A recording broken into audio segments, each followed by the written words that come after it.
Beautiful. Sweet. I am just eating cheese and pepperonis. It's funny. I was just thinking about making like French fries to like eat during this, and then I just forgot about it. So I'm like a little hungry, but. So, have you seen the Scoob trailer? Yeah. Going into this, what did you think this movie was going to be like? I thought it was going to be like young Shaggy and Scoob meeting and then developing their friendship. Mm-hmm. I knew that the Falcon Fury is part of it because of the whole IKEA joke. Mm-hmm. I just had no idea they were going to fast forward through all of it to like, I don't even know what time period it was. I guess we can get into that later because when they were younger, they were using like smartphones and stuff. Yeah. Then they said specifically 10 years later, and then they were still in smartphones and stuff. So I can't tell if it's just supposed to be like cartoon time where like time never changes really. Or if it's like in the near future, like or something, or if it's meant to just kind of be like it's for kids. They just know smartphones, and, Yeah, I don't know. Maybe they just like, oh, this is like 2020, and this is 2010, but like 2020. I don't know. Honestly, I didn't have any idea what the movie was going to be about. I remember like the Falcon Fury thing in the trailer, and I remember. Them meeting on the beach and everything. So I figured it was going to just be another adventure, Scooby Doo adventure. You know what I mean? Mm. And that's what we got. So I thought like Rod that it was going to be just an early version, almost maybe not as young as a pup named Scooby Doo, mm-hmm. but I thought it'd be like teenage, building up to being the mystery. And I don't know why I thought that. Like, I guess in the trailer there was like a small clip of them as older, but from everything that I see from the trailer, I think there's a lot of them as young. Mm-hmm. Yeah. And so I was led to believe like, oh, this is going to be like them growing up. It's like, oh, cool. This is going to be kind of homage to like pup named Scooby Doo. It's going to be like, something different, Yeah. But to be honest, it's kind of along the same lines as every other time. It is and it isn't. I mean, to me, it didn't have the classic Scooby-Doo storyline, but I also missed a bunch of like different series of Scooby-Doo in the middle. Like I'm used to they unmasked the guy, well, which I guess in the end they did, but like it ended up becoming more of like, I don't know, it was kind of, I'm not saying it's complex, but for a kids movie, had more parts, I think, than you expect from kids movie. I don't know if anybody else agrees with that. Like, I guess so, yeah. There was a lot of more moving parts, obviously, as a movie than it would be, a 25-minute TV show. Mm-hmm.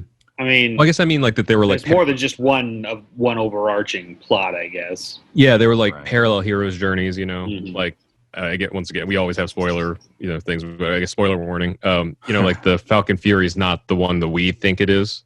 Mm-hmm. I mean, you find that out pretty early on that it's actually like the son who's kind of. He's trying to be like more of an influencer than a superhero.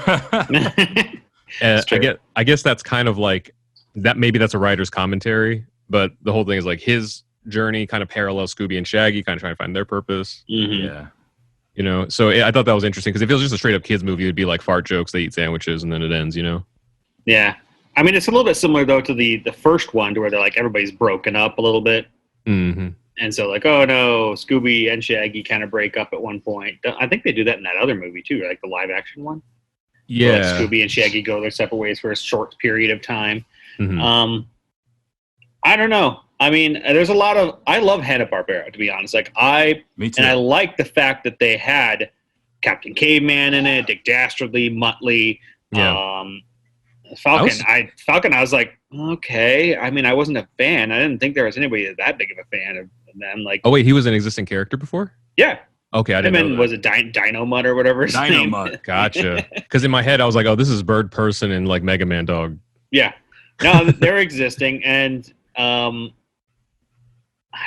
just don't know why they didn't. If they included that many characters, mm-hmm. why didn't they just make this like a Hanna-Barbera movie? You gotta wonder. Are they trying to do like a cinematic universe? I mean, that kind of is what it is. If they have this included in it, did you ever watch that? There's a cartoon, and I can't even. Actually, it was half a cartoon. When we were growing up, before you'd go to school, there'd be like a 6:30 a.m. cartoon, and if I had everything lined up, my mom would let me watch it. Mm-hmm. And it was half of it was like a live action thing, and the other half was like them watching this racing show. It was like a Hanna Barbara racing show, and I can't even remember what it was called. That's so familiar. But like they had all the characters in it, like everybody's racing or whatever it was. It was Yogi was in it, was it side?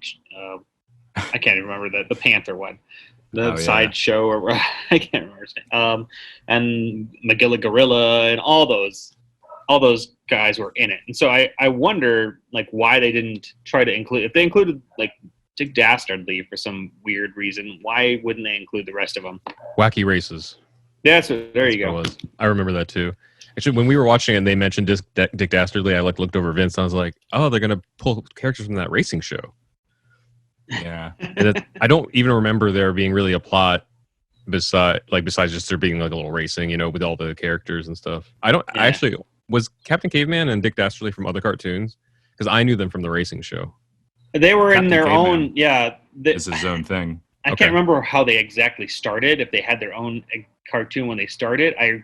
From what I remember, they were kind of like mini cartoons. Mm-hmm. But that could have been, I don't know. I feel like I remember Captain Caveman was a cartoon, and then they would have crossovers every once in a while. Like he would show up in the Flintstones or like. So it was kind of like when they have like Mickey Mouse, Donald Duck, Goofy, they have their own little cartoons, but every once in a while there's like this big, like they would have something kind of deal. Yeah. Very cool. Sorry, I was trying to find a little Wacky Races video to show people, but I don't want to get killed on YouTube here. So, yeah. Anyway. What did you guys think about Simon Cowell being the villain? Oh, just what the double masking at just the the end. Double masking? Well, just the beginning too, just because he's kind of the villain from the beginning, like he's the one that drives a wedge between the team. Also, so maybe that's another question you maybe have some insight on. Mm-hmm. Was Dick Dastardly supposed to be the previous Simon Cowell as well? I don't. They never so. say anything like that. Wouldn't make sense.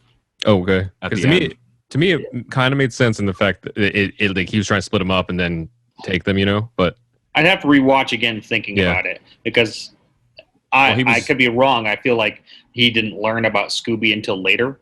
Okay. After that point, but I could be wrong about that. I mean, he could have been the entire time, and we just didn't all pick up on that except for you.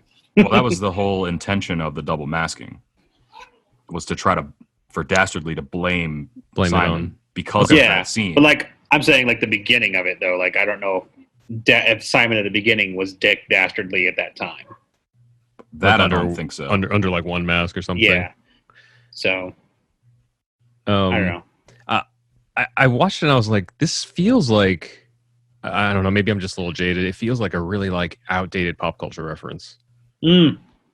Exactly. I felt that same way. I was like, what is this, 2010? Like, we're still talking about American Idol? And Kelly Clarkson. Mm-hmm. I mean, Kelly Clarkson's still around, but I think kids today I don't even know, like, I don't, like, would, like, your youngest, whenever she's old enough to, like, kind of, or maybe she is really old enough, would she even know Kelly Clarkson won a TV show and that's why she's famous, I don't think, I think I had that conversation with Naomi the other day. I was like, Kelly Clarkson was on this TV show and again, American Idol. She's like, oh, like, and so that makes sense. Mm-hmm. Penny, I was gonna say, like, my youngest one loves this movie. Like, she'll watched it like 10 times. She just keeps watching. It wasn't necessarily aimed towards her, I guess, but she loves it. Me and Vince were just talking, like, from the beginning, like, the movie's gorgeous. Like, they did a really good job on the look and the animation, Mm-hmm. Sometimes it feels like stop motion, like claymation. At some points, the digitized Scooby and Shag made me think of textures. Just like little seconds of it. I was like, "Whoa, that was a weird texture look." Mm-hmm. I don't know if there has previously ever been a reference of Shaggy or Mystery Inc. being from like LA. Mm-hmm. If there was, maybe that was a reference. But I laughed at the beginning, like 20 seconds into the movie, because I was like, we're going to show Shaggy's origins, who everybody just kind of like assumes is a stoner. Yeah. And he's from Venice Beach. Like, I thought that was like kind of funny, because that was another point. Like, I mentioned to Vince, like, the soundtrack was like on point, because it's opening up with California Love. And I mean, we knew from the previews that they would be on a beach.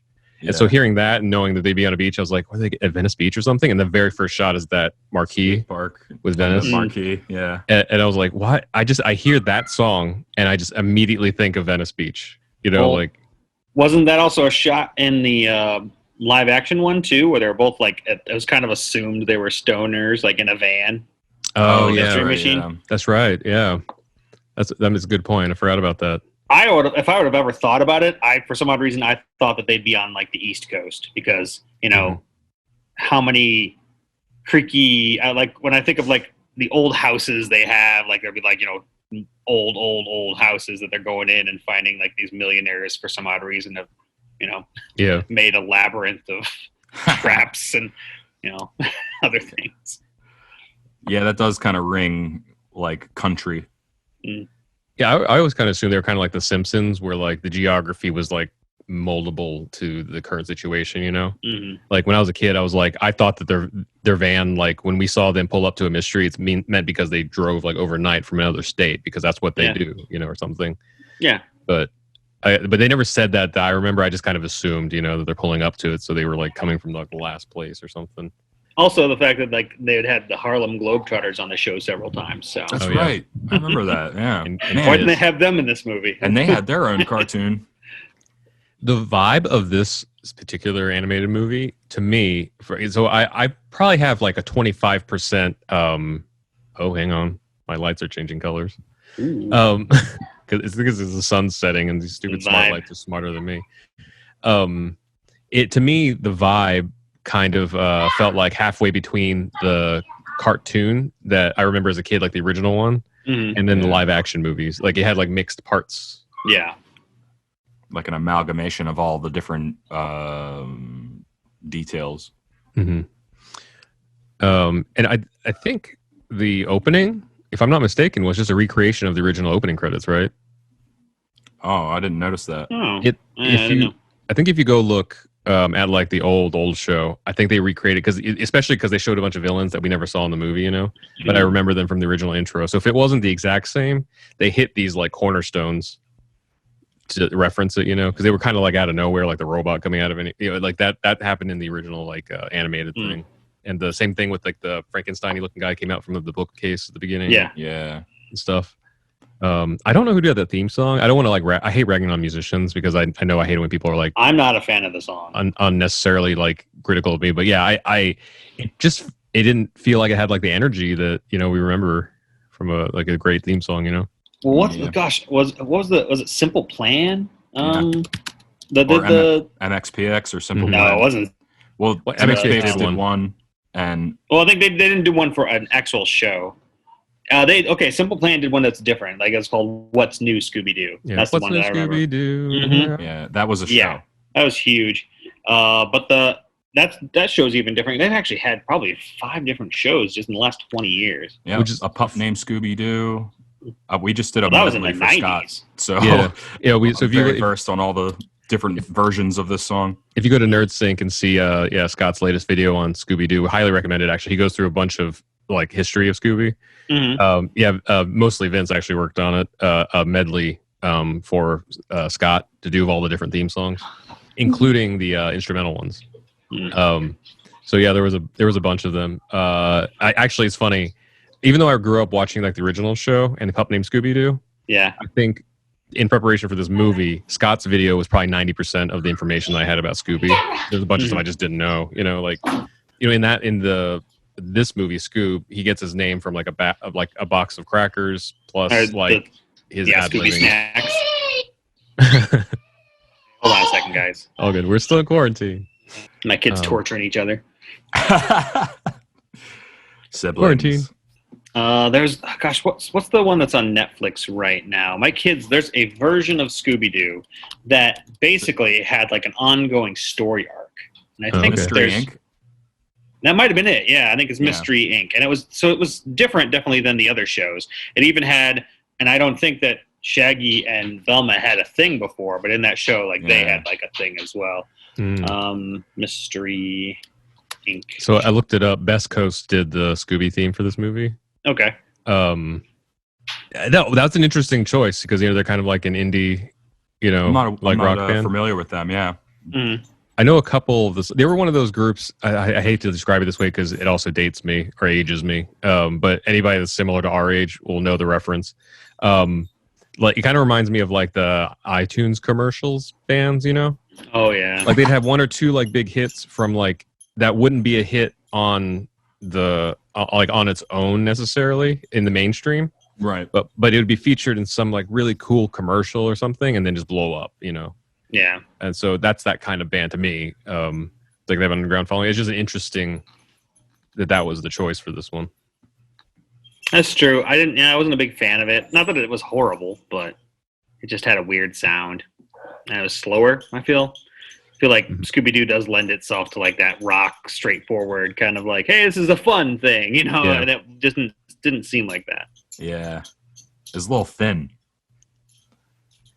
Like at the beginning, I thought, like for some reason, like the first couple chords, I was like, oh, is this like the Veronicas or something, you know, or like that would have been cool. You know, even having like a girl punk band or something. I don't know. Like it's something like, I guess pop punk is like, sounds like natural to me, at least for, you know, for Scooby Doo, Where Are You? But the Mystery Inc. show that I was talking about, it has like a weird, if there's any words in it, it's like, it has like a weird like B3 organ, like, and like that was one of the ones that Vince covered in the thing for Nerd Sing. Cool. And like, I didn't hate it, but it definitely wasn't helpful for the show. And I think sometimes a theme song can make or break it, but especially at the beginning, like to introduce you to something. So I know that we probably jumped into that later, but my kids love that show and they'll watch it over and over and over again. Like Scooby-Doo is a thing for us. I don't know why. And even for me, I've always loved Scooby-Doo. I have a giant like throw rug thing of Scooby-Doo that my mother-in-law gave me. And, you know, a lot of these things just get, you know, they get regurgitated over and over and over again. That's why I was kind of hoping this one would be different. Right.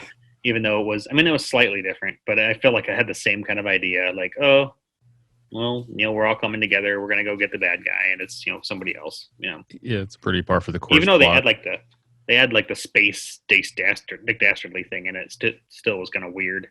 I have to give it to him though. The amount of detail in that they packed into what storyline there was, I thought was brilliant. Like literally the cartoonish, like getting shot out of the building onto the Ferris wheel, and then like Robo Dog, whatever his name is, popping him onto the roller coaster. Like it's so creative, so many details. It was so weird. Like you don't see that. I mean, you see a level of that, but you don't see that level of that.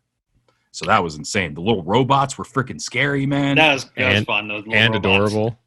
That kind of reminded me. Did you watch that Ninja Turtles movie, TMNT? Like it was like a computer animated one.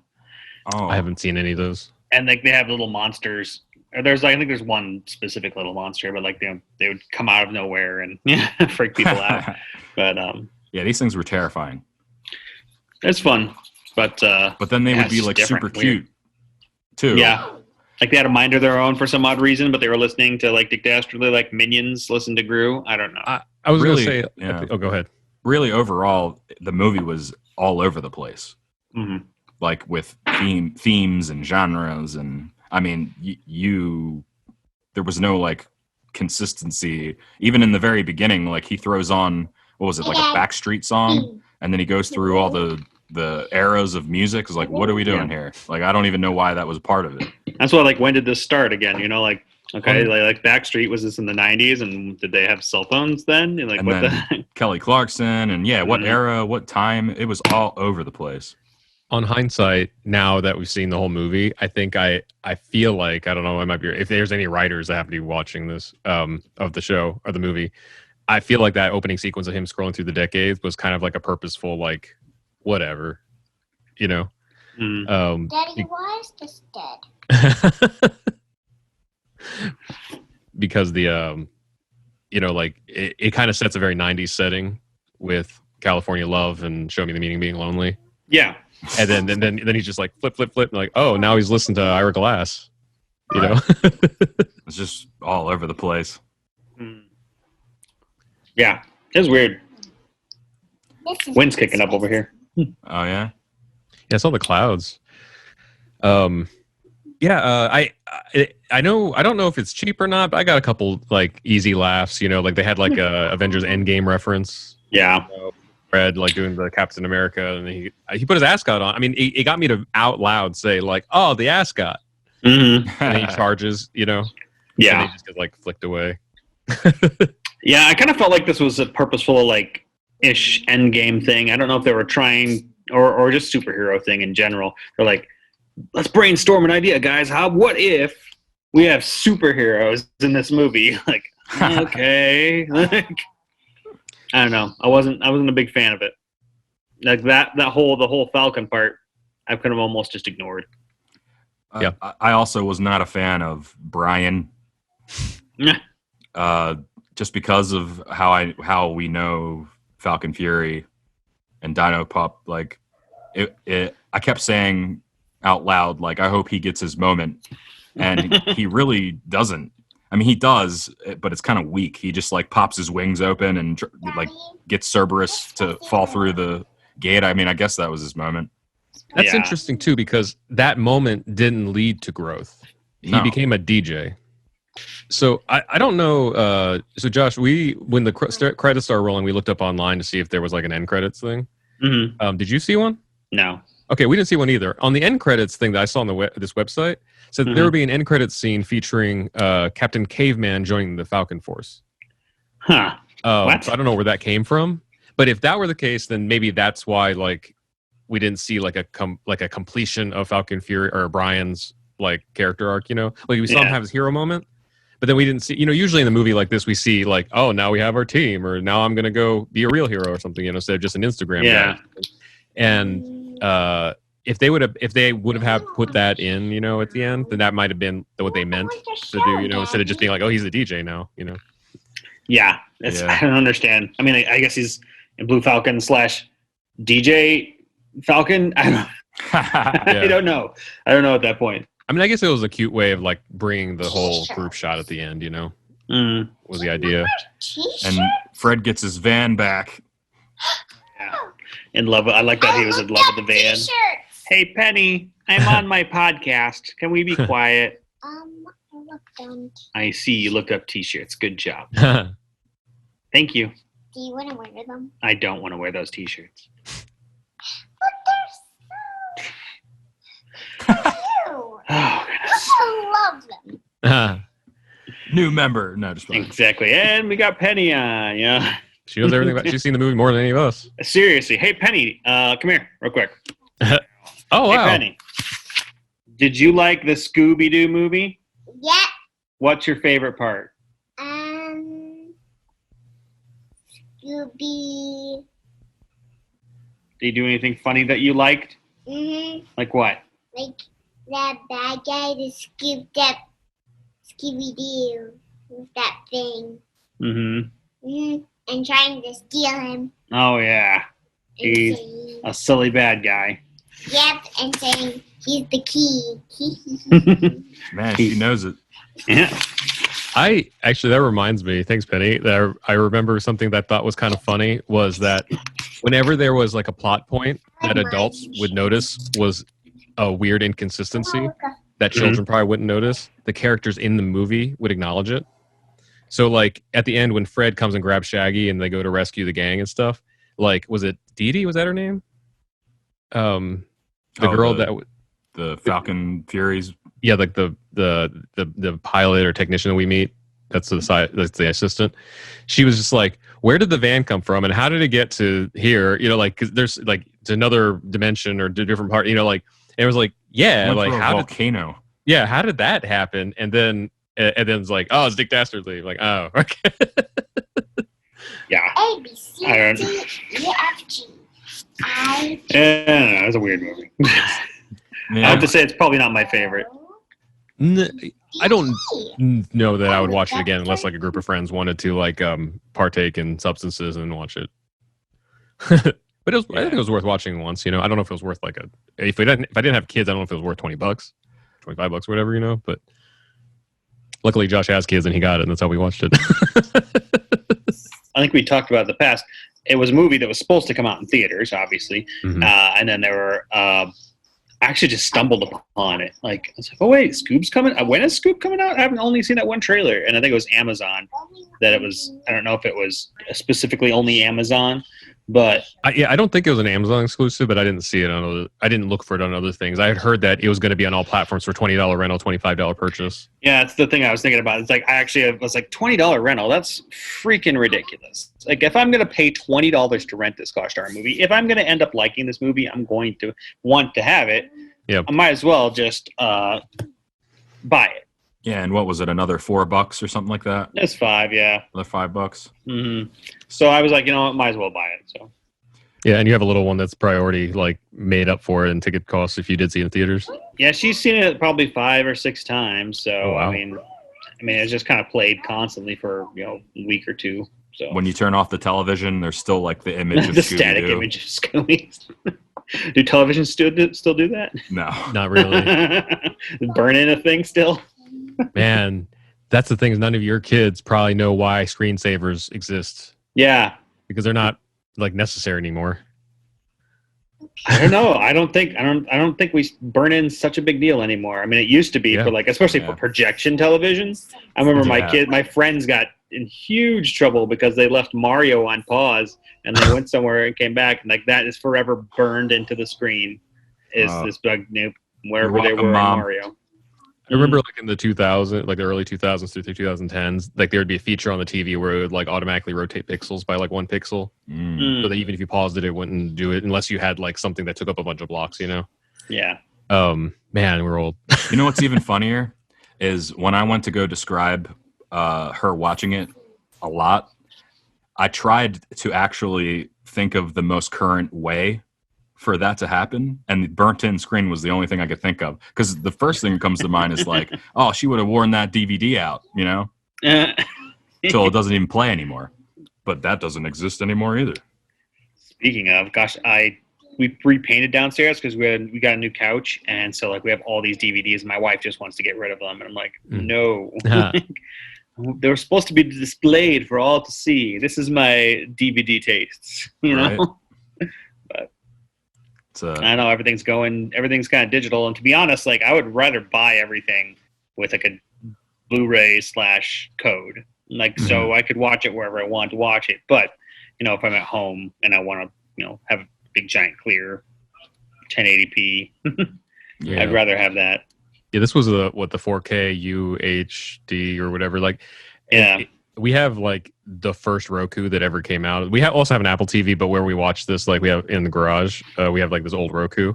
Mhm. I'm proud of it. It got through most of the movie. And then right about the time Shaggy was let's go rescue Scoob in the third act, it was just nope, we watched 4K for over an hour now. I was just not made for this. You think it's probably smart enough to not do 4K if it's not actually going to receive it? Yeah, I just think I don't know what the max is. It might be 720, it might be 1080, but whatever it is, I don't think it's used to being pushed to that point. Yeah. I think it's oh, you're watching a 480 resolution video, normally. Yeah. I'll say I heard a bunch of friends, including Scott Nicewander, who's probably the biggest Scooby Doo expert I know, had said the movie's just okay. Yeah. For me, it was okay plus a notch. I wasn't bored. I just probably wouldn't watch it again unless other people wanted to. But I also wouldn't be upset. If one of you guys or we were over at your place and your girls were let's just go and Scoob. I'm oh, that sounds fun. Yeah. Well, how can you say no when there's kids involved? You're oh, no, screw your taste, kids. Sometimes, I have a niece. Sometimes Uncle Rod's you sure you don't want to watch this? But if they were no, I really want to watch this, you're all right, kid. I'm always surprised. I'll get stuck watching it with the kids and then end up watching it more intently than they do. That's what me and you and my brother, when we moved out to LA, we stopped by my brother's place when he lived down in Virginia, and we were watching stuff when my niece was 3 at that time or something like that. Some Barbie cartoon, and it's fairies. I remember that now. She had fallen asleep or something or left the room or whatever, and me and Vince and my brother were also watching it, and then my brother's wife walks in. She's what are you guys doing? He's we need to know what happens with the staff. Was it the one? So was it the Flairies or whatever? They think so, yeah. Give flair to the dresses. Yeah, I've seen that. I think it is, but they had some sort of staff that was the object that they needed to take somewhere. Is what I remember. Are you sure it wasn't the closet that they lived in? No, this was a closet. They were fairies, and they lived in the woods. or in their little fairy woods. I guess it's Yeah. just the human mind is like hardwired to just need to know like the complete stories of things, you know. So we're like, what happened? I need to know, where Paw Patrol. I need to know where these turtles are saved or not. The baby turtles. I can't fall asleep in movies. Even if I am tired and want to fall asleep, I just can't because my mind like needs to know what happens. If I'm really bored, maybe I can fall asleep. Really bored and really tired, but yeah, I can't do the same. I can't. If the movie's on, even if it's kind of crappy, I guess it'd still Even keep like me up. in old like back in the day, like hanging out with friends or in old relationships, like I could never put movies on before we go to bed because she or he would fall asleep, whatever, and then I'm up the rest of the night until the movie's over. Something happened in my mid-30s where like I will just like go narcoleptic in the middle of a movie, but I still can't let go of the movie. So if I'm by myself, I'll rewind to the point I remember or something, or if I'm with friends, I'll watch the whole thing, to the point, and then like afterwards on my own time, go back and watch parts that I think like I missed, Right. Yeah. The other point that I heard a lot of people say was this wasn't really a Scoob movie; it was a Blue Falcon movie. I don't completely agree with that. No. It's called Scoop for one. Yeah, well, they were saying like they thought they thought the title was misleading because it was not as much about him and more about the Blue Falcon and stuff. Because of screen time, maybe. I guess. But to me, like the Blue Falcon's or Brian's like character arc was kind of like Josh, you'd said like one part of like this kind of cast of situations, Mm-hmm.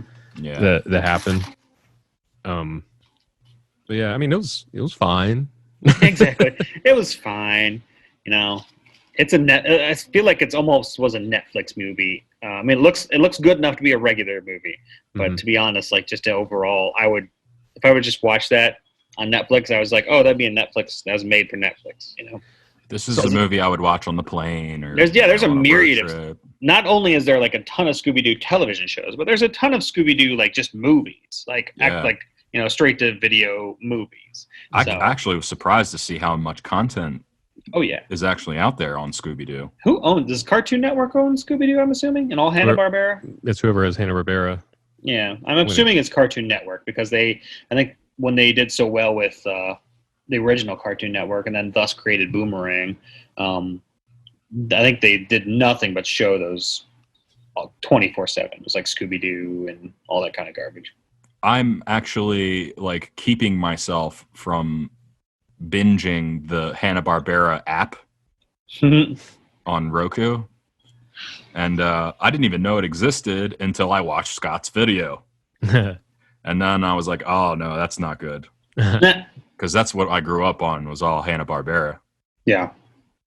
Same here. It was just something. I know they used to make these VHS that were like 8 hours of cartoons for your kids. It's like, if you need to leave your kids at home alone, like, with these video in, You know what it also reminded me of is the remember the sing-alongs, all the Disney sing-alongs. Oh, Disney ones, yeah. I know it's not exactly the same thing. It's just some reason it just reminded me of like the dancing ball and like hours of sitting your kid in front of the television so you can go do other shit. Yeah. It's wild how those things kind of like evolved, because I think that what Vince was saying with the Disney sing-alongs evolved into the quarantine version it is right now. Have you seen that? No. Where they have like these huge like music stars singing those songs in their home. Yeah, Oh, weird. They had like Ariana Grande like at home. I forgot what she's saying. Oh, she sang something from Hercules because it was kind of a soft audition for her to be Meg in the live action. Oh, weird. Which kind of fits. If you're gonna have a big name for that, I wouldn't be upset with it. She kind of fits the part. But like they had like Christina Aguilera sing "Not Reflection." So I forget what she's saying. Just the things like that. It's like, oh, that's kind of cool, because then you could put your kid in front of there because they're fun songs, timeless songs. Yeah. I think like we could all watch YouTube clips and be like, oh, that was really cool, seeing Ariana Grande sing that song or something. Like little bits and stuff. They've done 2 of them now, 2 sets of them. Yeah. I think they air on ABC and then they release them on YouTube or something. That's cool. That's cool. Yeah, there's a lot of that kind of stuff going on right now. Have you seen any of the what's his name? Is it Scott Gad or what's his name? Josh Gad. His ones where he gets back together a lot of people in their movies. I don't know. He did Lord of the Rings this last week, I think. Oh, nice. I've been meaning to, but I haven't caught up with. I'm still reeling from the kind of cancellation of Some Good News. Yeah, what's up with that? I know somebody bought them. It sold to CBS Viacom. You know, like I guess I don't want to spend too much time on this because it's not the point of the show. But the what I had heard was that it sold for some astronomical number because there was a bidding war because it's a really popular show. But if the reports are accurate, they're taking away all the things that made it what it was. So like John Krasinski is going to be executive producer, but he's not going to be the host.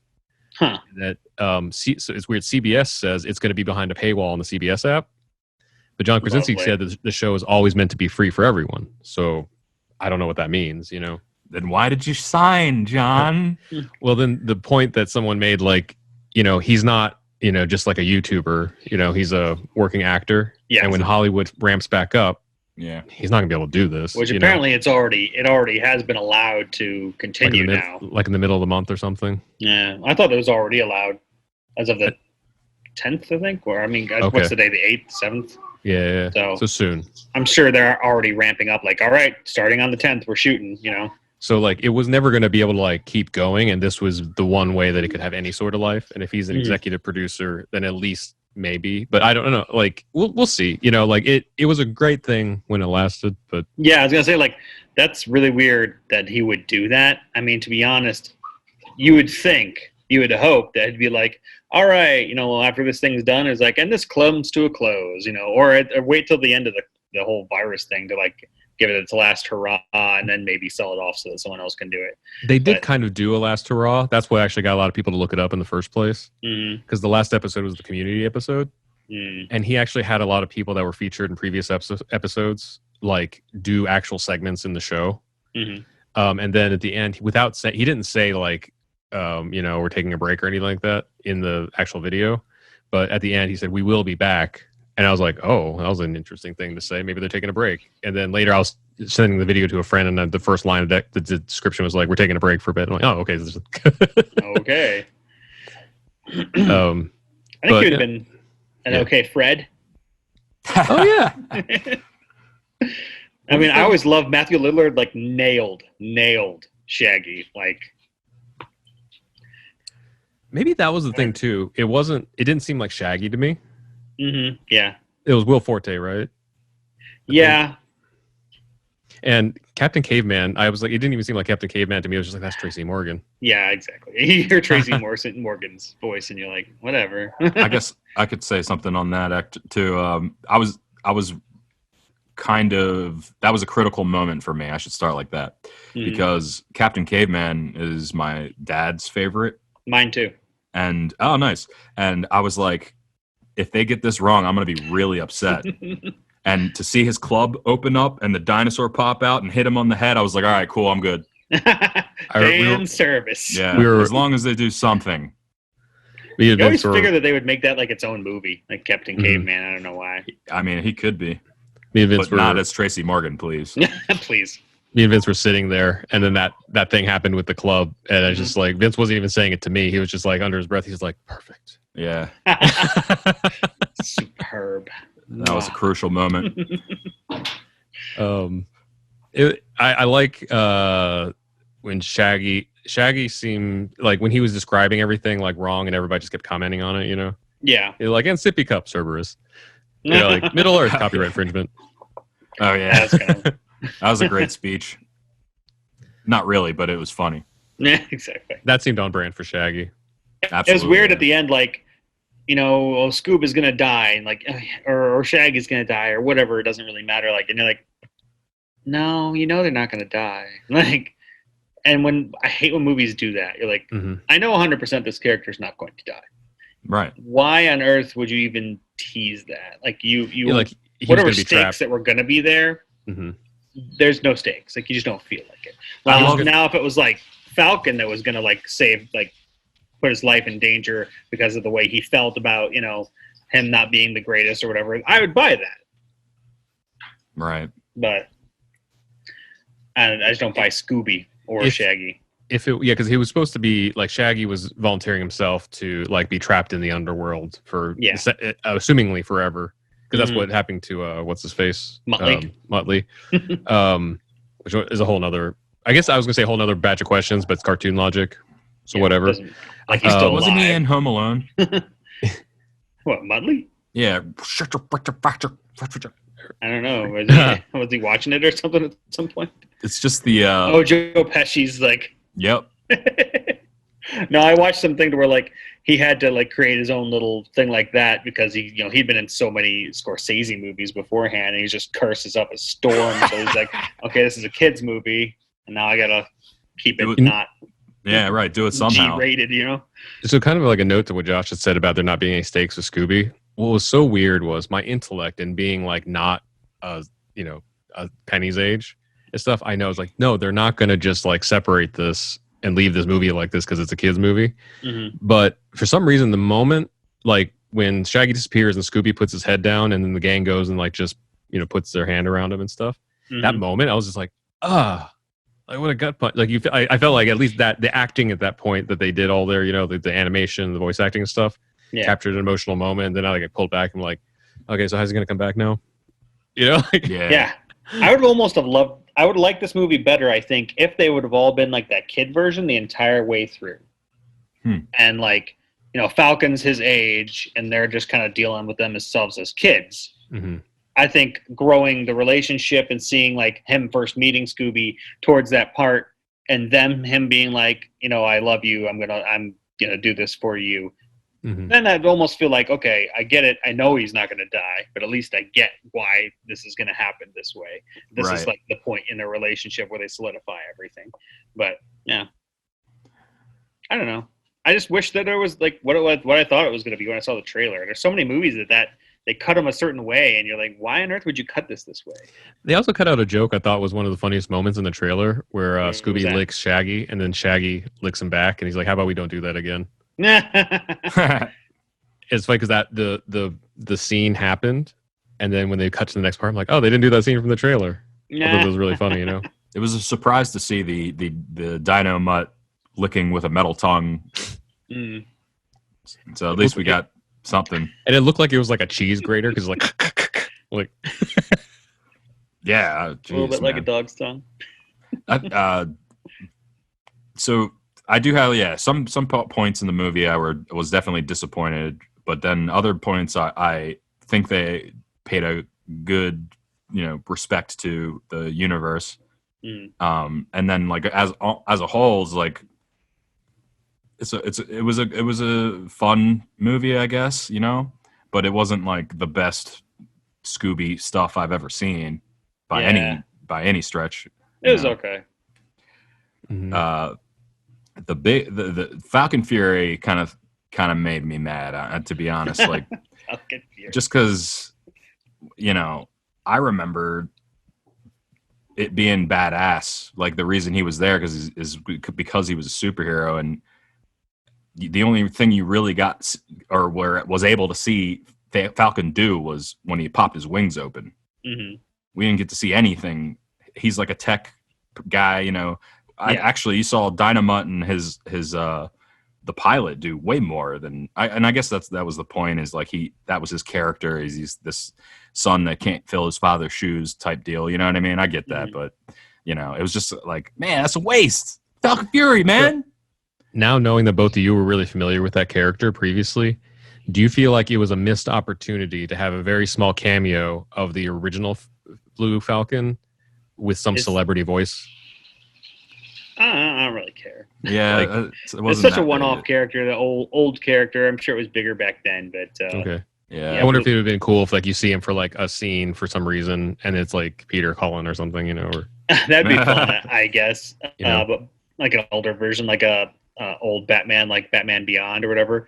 Mm-hmm. I mean, I guess it'd be kind of fun, but I mean, Blue Falcon was never something that I really cared about. It made me think of that when he was getting ready to call his dad, and they're like, "No, you don't need to call him." I thought like it would like cut away for a second, and it'd just be one of those. You could tell they got like some classic actor in for like 10 minutes in the studio to say something like, you can do this," and then cut away, like, "Oh, hey, look at that thing." Yep. Yeah. I mean, that would have probably been smart, but. I just wanted more gadgets. I wanted more cool stuff. Even like Scoob, when he got his outfit or his superhero outfit. You only got to see one thing that thing could do too. I feel like it's a missed opportunity. They put so much detail and everything else. You would think maybe they would explore that. Yeah. Also, they have like futuristic technology. It's like supposedly like eons beyond what we have right now, and it couldn't figure out how to get around a dog collar for plot device. Yeah. Or make it part of it. Yeah. Or just have it over the top of it. Stupid. Or just something, it's like they're saying that this Nanos tech suit was going to be like state of the art, like I don't know if it's supposed to protect him or whatever. But then like, oh nope, this old raggedy collar that you've had since you were like a child, can't get past that. It's kind of like you haven't been watching Rick and Morty. No. But there's an episode where like there's like alien invasion stuff, and the alien lasers can't shoot through Wrangler jeans. Okay. I forgot about that. It's a joke because every time you see like War of the Worlds or something, whenever the aliens vaporize humans, their clothes fall to the ground. They're like, why could it incinerate human flesh and bone? Yeah. The clothes. So they made it like this spaceship, like the Death Star, sponsored by Wrangler jeans. So like the lasers are calibrated so they can't destroy that specific thing. Yeah. I didn't know that Ken Jeong was Dynamite. I saw that when we were rolling through the credits, and I was like, how random. And Zac Efron was Fred, right? Yeah, I didn't know that either. I don't know why. I feel like he would be a good live action Fred. Yeah, I agree. I don't know. I wish that to be honest, I wish they just would have used Shaggy or Matthew Lillard as Shaggy. I mean, he's just the best for it. I mean, he became Shaggy for, I don't know, at least 3 of the cartoons. He's the only Shaggy besides Casey Kasem up until this point, right? Oh, is he? I thought there was another one in between. I think. Did he die? Well, Casey Kasem passed away. Okay. And then I think after that, Matthew Lillard took over. I saw a quarantine interview with Matthew Lillard. Just has the same situation you did. He was like doing an interview with like ETV or something like that. And his whole family comes home from like a grocery trip, and he walks behind the camera. He's like, "Hang on, gonna move the camera to another set location." He's like the living room. But he kind of is very diplomatic in the way he's saying. He's like, "I'm disappointed I didn't get to be a part of it, but I wish the movie, the best." And yeah, he always seems like a sweet guy, and I've heard him in a bunch of different podcasts. So he said it was weird to find out through a promo that he didn't get the gig. When he had been doing that character for over a decade or something. Yeah. Man. Right. But yeah, who else was it? Daphne was Amanda Seyfried? Yeah. That's a cool name. I don't think I noticed that. Mark Wahlberg was Blue Falcon, which I don't, to be honest, like his voice didn't strike me as a Mark Wahlberg voice. I thought it was Chris Pratt. I was like, is this Chris Pratt? Same with Will Arnett. I mean, or Forte. Or Will Arnett. Will Forte. Like I can see it. I just couldn't hear. He did a good job disguising his own voice, I guess. Apparently, Henry Winkler was Keith. Who's Keith in the movie? Oh, he was the assistant that kept forgetting the balloons. Oh, got it. So that maybe that was the celebrity voice. It's true. That had the small cameo. They just have him in. They're like, "Hey, from your phone, can you just have a high quality?" Like, I'm trying. I wonder if he produced it because he produces so much stuff. That makes me wonder about Simon Cowell too, because that was such a random. There's got to be a reason. No, they listed the producers here, and they're definitely not produced by Simon or Henry Winkler. So it's just an odd thing to throw such an old reference. Like, did your girls know who Simon Cowell was? No. No. Wow, it's such a random thing. That was decades ago. Yeah, well, that's a decade. So I just old. didn't know if people maybe they knew him from like another of the talent shows or something. Yeah. No. I mean, to be honest, though, we don't have regular television. Mm-hmm. So. Well, who does? Yeah. You have irregular television. Yeah. Need some prunes. Yeah. Well, I mean, I feel like that's pretty much it for this one. I mean, you don't really can't really go any further with it. I mean, it was okay.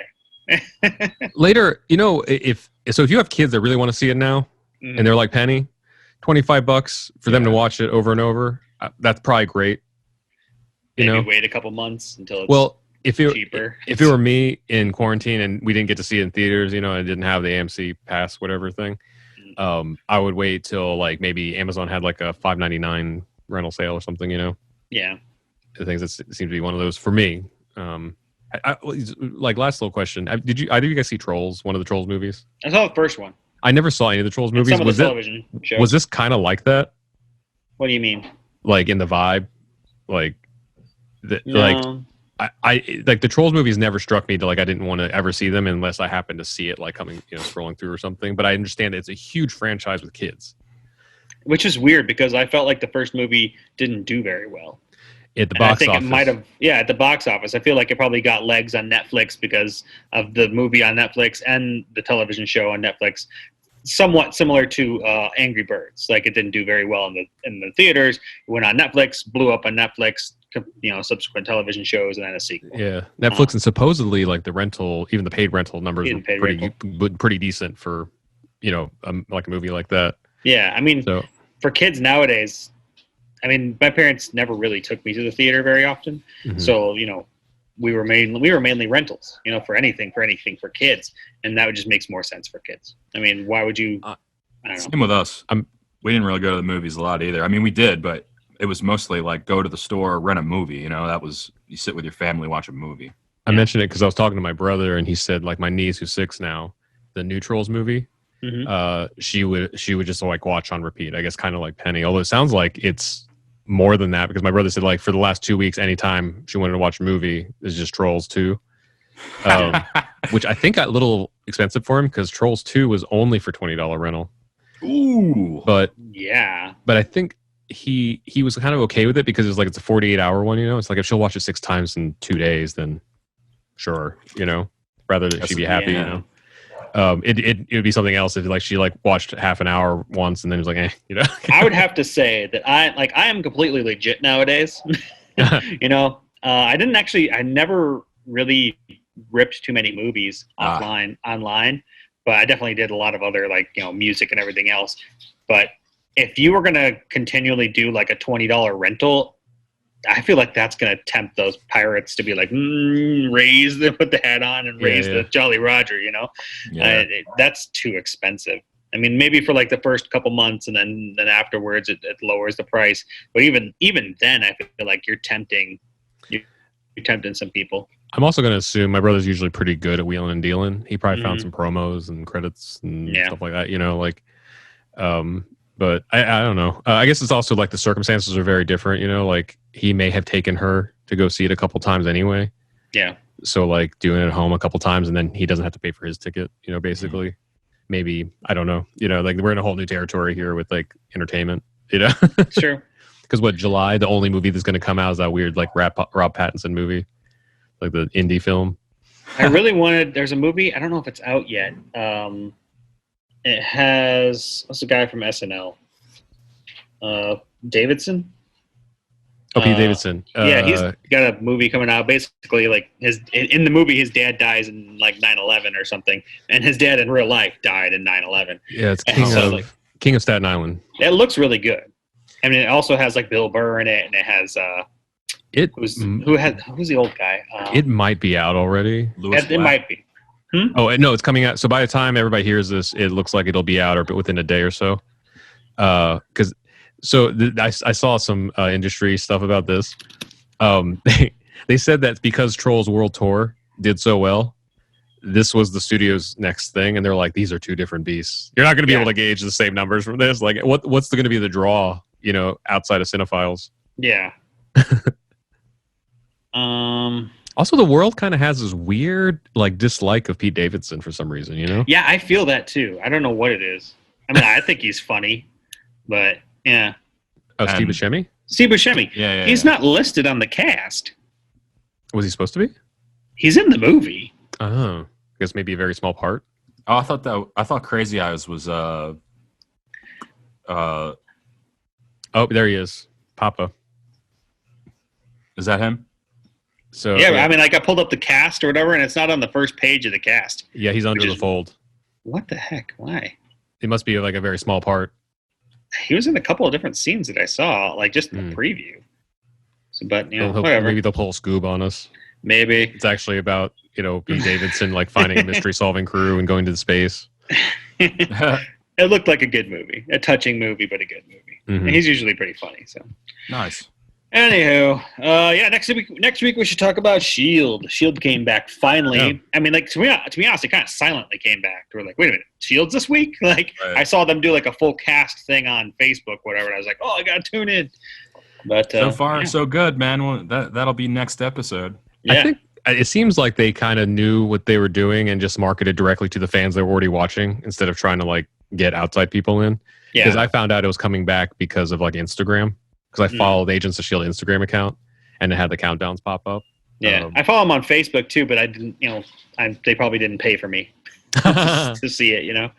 But anyway, thanks guys for tuning in, and yeah, we'll talk about that crap next week. That's right. Next episode on Yellow Spandex.